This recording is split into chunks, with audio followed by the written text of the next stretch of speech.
Chapter 35. The next day was a holiday. In the evening, all the villagers, their holiday clothes shining in the sunset, were out in the street. That season, more wine than usual had been produced, and the people were now free from their labors. In a month, the Cossacks were to start on a campaign, and in many families, preparations were being made for weddings. Most of the people were standing in the square in front of the Cossack government office, and near the two shops, in one of which cakes and pumpkin seeds were sold, in the other, kerchiefs and cotton prints. On the earth embankment of the office building sat or stood the old men in sober gray or black coats without gold trimmings or any kind of ornament. They conversed among themselves quietly in measured tones, about the harvest, about the young folk, about village affairs, and about old times, looking with dignified equanimity at the younger generation passing by them. The women and girls stopped and bent their heads. The young Cossacks respectfully slackened their pace and raised their caps, holding them for a while over their heads. The old men then stopped speaking. Some of them watched the passers-by severely, others kindly, and in their turn slowly took off their caps and put them on again.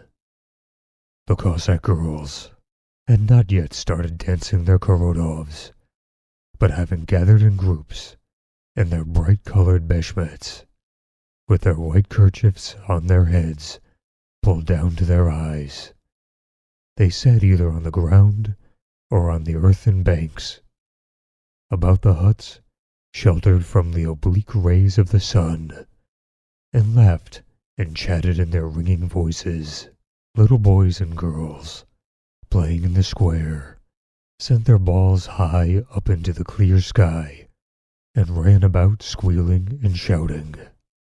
The half-grown girls had started dancing their korodovs and were timidly singing in their thin, shrill voices.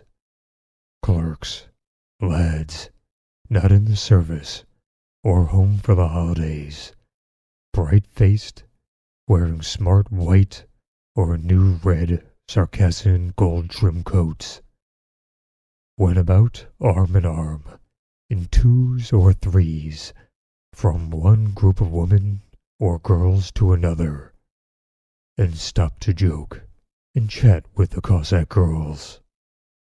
The Armenian shopkeeper, in a gold trim coat of fine blue cloth, stood at the open door, through which piles of folded, brightly colored kerchiefs were visible, and conscious of his own importance, and with the pride of an Oriental tradesman, waited for customers.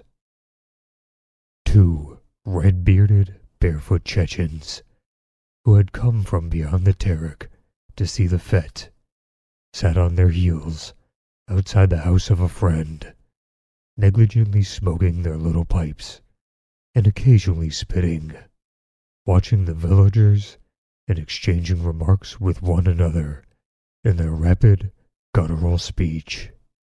Occasionally, a workaday-looking soldier in an old overcoat passed along the square among the brightly clad girls.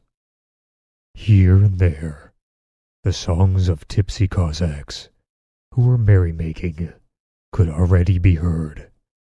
All the huts were closed. The porches had been scrubbed clean the day before. Even the old women were out in the street, which was everywhere, sprinkled with pumpkin and melon seed shells.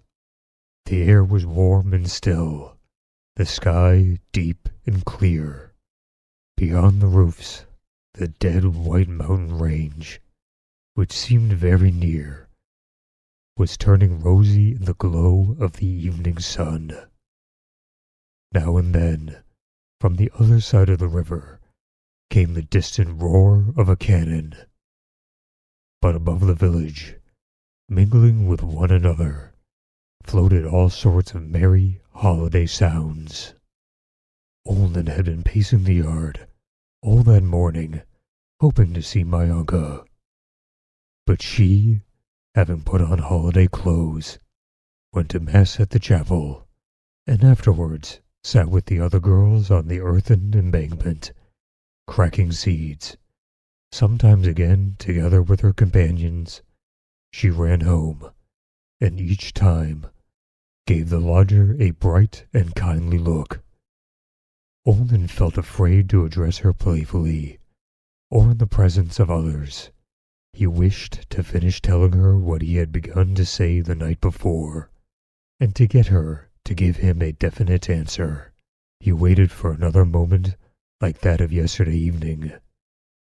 But the moment did not come, and he felt that he could not remain any longer in this uncertainty. She went out into the street again, and after waiting a while, he too went out, and without knowing where he was going, he followed her. He passed by the corner where she was sitting, in her shining blue satin beshmet, and with an aching heart, he heard behind him the sound of girls laughing. Beletsky's hut looked out into the square. As Olin was passing it, he heard Beletsky's voice calling to him, "Come in," and in he went. After a short talk, they both sat down by the window and were soon joined by Eroshka, who entered dressed in a new beshmet and sat down on the floor beside them. "There, that's the aristocrat party," said Beletsky, pointing with his cigarette to a brightly colored group at the corner. "Mine is there too. Do you see her, in red? That's a new beshmet. Why don't you start the Korodov?" he shouted, leaning out the window. "Wait a bit, and when it grows dark, let us go too. Then we will invite them to Etstenska's. We must arrange a ball for them." "And I will come to Etstenska's," said Olin, in a decided tone. "Will my uncle be there?" "Yes, she'll be there. Do come," said Beletsky, without the least surprise. "But isn't it a pretty picture?" he added, pointing to the motley crowds. "Yes, very," Olin assented, trying to appear indifferent. "Holidays of this kind," he added, "always make me wonder why all these people should suddenly be contented and jolly. Today, for instance, just because it happens to be the 15th of the month, everything is festive. Eyes and faces, and voices and movements, and garments, and the air and the sun are all in a holiday mood, and we no longer have any holidays." "Yes," said Beletsky, who did not like such reflections. "And why are you not drinking, old fellow?" he said, turning to Eroshka. Eroshka winked at Olin, pointing to Beletsky. "Eh? He's proud of that kunka of yours," he said. Beletsky raised his glass. "A la Bertie," he said, emptying it. "Salbal," answered Eroshka, smiling, and emptied his glass. "Speaking of holidays," he said, turning to Olin, as he rose and looked out of the window. "What sort of a holiday is that? You should have seen them make merry in the old days. The women used to come out in their gold-trimmed sarafans, 2 rows of gold coins hanging round their necks, and gold cloth diamonded on their heads. And when they passed they made a noise, flew, with their dresses. Every woman looked like a princess. Sometimes they'd come out, a whole herd of them, and began singing songs so that the air seemed to rumble. And they went on merrymaking all night. And the Cossacks would roll out a barrel into the yard, and sit down and drink till the break of day. Or they would go hand in hand, sweeping the village. Whoever they met, they seized and took along with them, and went from house to house, sometimes to make merry for 3 days on end. Father used to come home, I still remember it, quite red and swollen, without a cap, having lost everything. He'd come and lie down. Mother knew what to do. She would bring him some fresh caviar and a little shakir to sober him up, and would herself run about the village looking for his cap. And then he'd sleep for 2 days. That's the sort of fellow they were then. But now what are they? Well, and the girls and Seraphans, did they make merry all by themselves? Asked Beletsky. Yes, they did. Sometimes Cossacks would come on foot or on horse and say, "Let's break up the Cordovas." And they'd go, but the girls would take up cudgels. Carnival week, some young fellow would come galloping up, and they'd cudgel his horse and cudgel him too. But he'd break through, seize the one he loved, and carry her off, and his sweetheart would love him to his heart's content. Yes, the girls in those days, they were regular queens.